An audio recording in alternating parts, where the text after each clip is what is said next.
BBC বাংলার অধিবেশন প্রবাহতে আপনাদের স্বাগত। আজ আপনাদের সাথে লন্ডন স্টুডিও থেকে আছি মানসী বড়ুয়া, আর ঢাকায় আমার সাথে থাকছেন আকবর হোসেন। বাংলাদেশের সর্বশেষ গুরুত্বপূর্ণ আপডেট সংবাদে আপনাকে স্বাগত। শুরুতে সংবাদ শিরোনাম, পরে বিস্তারিত। প্রথমেই জানাবো আমাদের হাতে থাকা সর্বশেষ গুরুত্বপূর্ণ সবথেকে তাজা আপডেট সংবাদ। জামিনে মুক্ত আক্তারের উপর টিম নিক্ষেপকারী যুবলীগ নেতা মিজান। জাতিসংঘের সাধারণ পরিষদের ৮০তম অধিবেশনে যোগ দিতে নিউ ইয়র্ক সফররত ডক্টর ইউনূসের প্রতিনিধি দলে থাকা জাতীয় নাগরিক পার্টি এনসিপির সদস্য সচিব আক্তার হোসেনকে ডিম নিক্ষেপকারী যুবলীগ নেতা মিজানুর রহমান জামিনে মুক্ত পেয়েছেন। এরপর জানাবো মুন্সিগঞ্জে হত্যা মামলায় ৭ জনের যাবজ্জীবন কারাদণ্ড। মুন্সিগঞ্জে ১৪ বছর আগে ২০১১ সালে কচুরিপানার ভেতরে থেকে এক ব্যক্তির মরদেহ উদ্ধারের ঘটনায় আদালত ৭ আসামির যাবজ্জীবন কারাদণ্ডের রায় দিয়েছে। একই সঙ্গে হত্যা করে লাশ গুম করার অপরাধে অপর একটি ধারায় প্রত্যেককে দোষী সাব্যস্ত করে ৭ বছর সশ্রম কারাদণ্ড এবং ৫,০০০ টাকা অর্থদণ্ড এবং অনাদায়ে আরও ৩ মাসের বিনাশ্রম কারাদণ্ডের আদেশ দিয়েছে আদালত। এদিকে শেখ হাসিনার প্রতিকৃতিতে সারা দেশ জুড়ে ডিম নিক্ষেপ। নিউ ইয়র্কে জাতিসংঘের অধিবেশনে যোগ দিতে জাতীয় গণতান্ত্রিক পার্টি এনসিপির সদস্য সচিব আক্তার হোসেন সহ কয়েকজন রাজনৈতিক নেতাকে হেনস্থার ঘটনার প্রতিবাদে সাতক্ষীরায় বিক্ষোভ করা হয়েছে। পাশাপাশি শেখ হাসিনার বিভিন্ন প্রতিকৃতিতে একযোগে ডিম নিক্ষেপ করা হয়েছে। এবারে জানাবো এক শ্রেণীর ক্ষমতালোভীরা মিথ্যা অপবাদ ছড়াচ্ছে বললেন চরমোনাই পীর। ইসলামী আন্দোলন বাংলাদেশের আমির ও চরমোনাই পীর মুফতি সৈয়দ মোহাম্মদ রেজাউল করিম বলেছেন, এক শ্রেণীর ক্ষমতালোভীরা আমাদের বিরুদ্ধে মিথ্যা অপবাদ ছড়াচ্ছে। তারা বলে আমরা নাকি নির্বাচন চাই না বা নির্বাচনকে প্রশ্নবিদ্ধ করতে চাই। এটি সম্পূর্ণ অযৌক্তিক এবং মিথ্যা কথা। তিনি বিএনপিকে উদ্দেশ্য করে বলেছেন, যারা বিগত সময়ে হাওয়া ভবন বানিয়ে মানুষকে অত্যাচার করেছে তাদের কাছ থেকে মানুষ কি প্রত্যাশা করে সেটা সবাই জানে।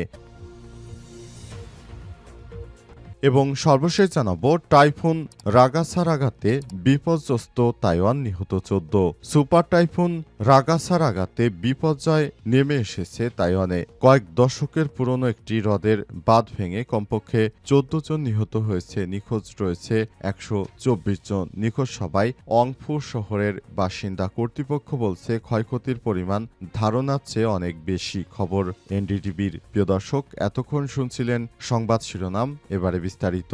তবে তার আগে বন্ধুরা অনুরোধ থাকবে এই সংবাদটিতে একটি লাইক দিন। এই চ্যানেলে আপনি নতুন হয়ে থাকলে আমাদের সংবাদটি দেখতে দেখতে চ্যানেলটি সাবস্ক্রাইব করে রাখুন। কমেন্ট করে বন্ধুরা আপনার মূল্যবান মতামত জানিয়ে দিন আপনি বিশ্বের কোন দেশ থেকে বা বাংলাদেশের কোন স্থান থেকে আমাদের সংবাদটি দেখছেন এবং শুনছেন। আর বন্ধুরা, এই সংবাদটি আপনার সোশ্যাল মিডিয়া ফেসবুকে শেয়ার করে বন্ধুদেরও দেখার সুযোগ করে দিন। গাজা যুদ্ধে আপনি যদি নিরীহ ফিলিস্তিনিদের ভালোবেসে থাকেন, কমেন্টে ইয়েস লিখে বিশ্ববাসীকে জানিয়ে দিন। এবারে বিস্তারিত। জামিনে মুক্ত আক্তারের উপর ডিম নিক্ষেপকারী যুবলীগ নেতা মিজান। জাতিসংঘের সাধারণ পরিষদের ৮০তম অধিবেশনে যোগ দিতে নিউ ইয়র্ক সফররত ডক্টর ইউনূসের প্রতিনিধি দলে থাকা জাতীয় নাগরিক পার্টি এনসিপির সদস্য সচিব আক্তার হোসেনকে ডিম নিক্ষেপ করা যুবলীগ নেতা মিজানুর রহমান জামিনে মুক্ত পেয়েছেন। স্থানীয় সময় রাত ৯টায় তিনি জামিনে মুক্তি পান। এর আগে স্থানীয় সময় সোমবার ২২শে সেপ্টেম্বর রাতে জ্যাকসন হাইটস নবান্ন রেস্টুরেন্টের সামনে নিউ ইয়র্ক পুলিশ তাকে গ্রেপ্তার করে। পুলিশ এসে তাকে শনাক্ত করে ঘিরে ফেলে। পরে জিজ্ঞাসাবাদের পর তাকে হাতকড়া পরে আটক করে নিয়ে যাওয়া হয়। সোমবার ডক্টর ইউনূসের প্রতিনিধি দলে থাকা নাগরিক পার্টি এনসিপির সদস্য সচিব আক্তার হোসেনকে ডিম মেরে লাঞ্ছিত করে আওয়ামী লীগের নেতাকর্মীরা। প্রধান উপদেষ্টা এবং তার সফরসঙ্গীদের বহনকারী এমিরেটসের একটি ফ্লাইটে নিউ ইয়র্কের জন এফ কেনেডি আন্তর্জাতিক বিমানবন্দরে অবতরণের কিছুক্ষণ পর সেখানে আক্তার হোসেনের উপর ডিম নিক্ষেপ করা হয়। সেখানে উপস্থিত ছিলেন আরও বিএনপির ২ জন নেতা, জামাত ইসলামের ২ জন এবং জাতীয় নাগরিক পার্টি এনসিপির ২ জন। তাদের মধ্যে তাসনিম জারাকে অকথ্য ভাষায় গালিগালাজ করেছে আওয়ামী লীগের নেতাকর্মীরা। আর আক্তার হোসেনের উপর হামলা চালানো হয়েছে, ডিম নিক্ষেপ করা হয়েছে। এই ঘটনার পর বাংলাদেশ ও শেখ হাসিনার বিভিন্ন জায়গায় তার ব্যানার টানিয়ে সেই সব ব্যানারে ডিম নিক্ষেপ করেছে ছাত্র জনতা।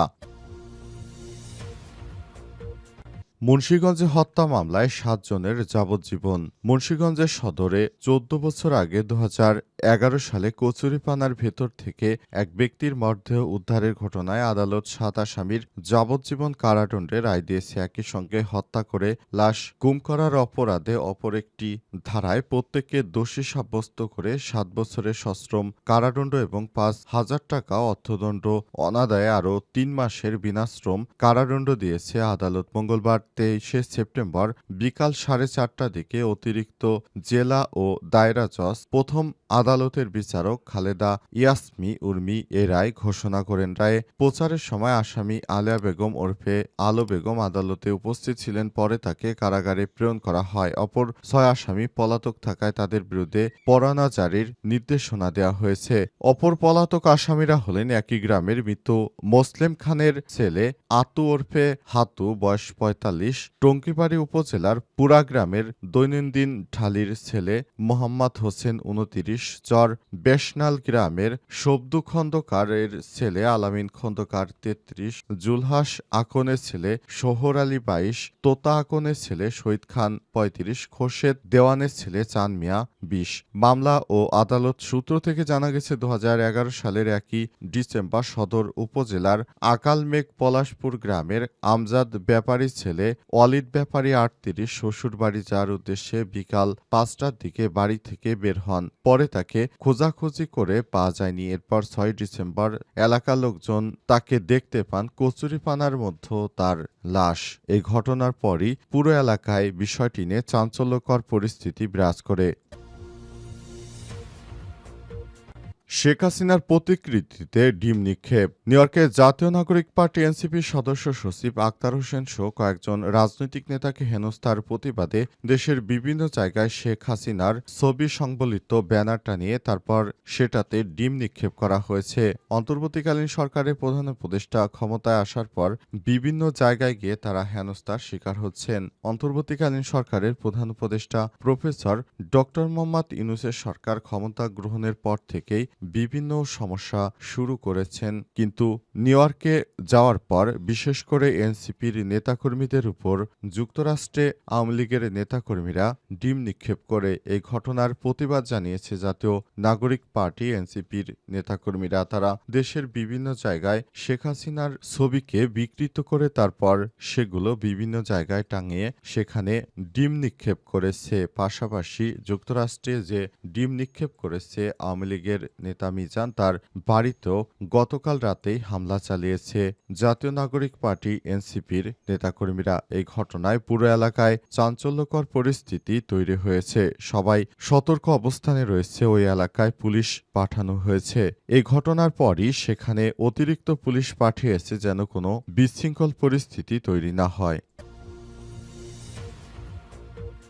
এক শ্রেণীর ক্ষমতালোভীরা মিথ্যা অপবাদ ছড়াচ্ছে বললেন চরমোনাই পীর। ইসলামী আন্দোলন বাংলাদেশের আমির চরমোনাই পীর বলেছেন, যারা বিগত সময় ফ্যাসিস্ট সরকারের নানা ব্যক্তিদেরকে তাদের দলে ফেরানোর চেষ্টা করছে তারা মূলত আমাদের বিরুদ্ধে বিভিন্ন রকম প্রোপাগান্ডা ছড়াচ্ছে। আমরা জানি তারা বিএনপি নামক একটি দল। তারা বিগত সময়ে দেশে হাওয়া ভবন বানিয়েছিল, মানুষকে নির্যাতন করেছিল। এখন সেই বিএনপি অনেক নীতি কথা বলতে শুরু করেছে। সারা দেশ জুড়ে বিএনপির চাঁদাবাজিতে অতিষ্ঠ হয়ে পড়েছে সাধারণ মানুষ। এজন্য সবাই এখন বিএনপিকে ক্ষমতায় আসার আগেই তাদের পতন চায়। আসলে পৃথিবীতে এমন কোনো রাষ্ট্র নেই যেখানে কোনো রাজনৈতিক দল ক্ষমতায় আসার আগেই মানুষ তার পতন চাইতে শুরু করেছে। এদেশে শুধুমাত্র বিএনপির বেলায় প্রযোজ্য যে বিএনপি ক্ষমতায় আসার আগে এদেশের সব মানুষ তাদের পতন চাইতে শুরু করেছে। এই বিএনপি আবার ঢাকঢোল পিটিয়ে যারা বিগত ফ্যাসিস্ট সরকারের দোসর ছিল তাদেরকে তাদের দলে নিচ্ছে। নতুন বাংলাদেশে তারা আওয়ামী ফ্যাসিবাদকে আবার কায়েম করতে চায়। তারা ক্ষমতায় গিয়ে আওয়ামী লীগের থেকে আরো বড় ফ্যাসিস্ট হবে। যারা এতদিন ধরে এই ধরনের কার্যক্রম চালাচ্ছে তাদেরকে জনগণ চিহ্নিত করেছে। ঢাকা বিশ্ববিদ্যালয়, জাহাঙ্গীরনগর বিশ্ববিদ্যালয় সবাই দেখিয়ে দিয়েছে এই দেশে আর কোনো এসব সন্ত্রাসী চাঁদাবাজদের ঠাঁই হবে না। আগামীর বাংলাদেশ হবে সাম্য ন্যায়ের বাংলাদেশ। নতুন বাংলাদেশ হবে ন্যায়ের বাংলাদেশ।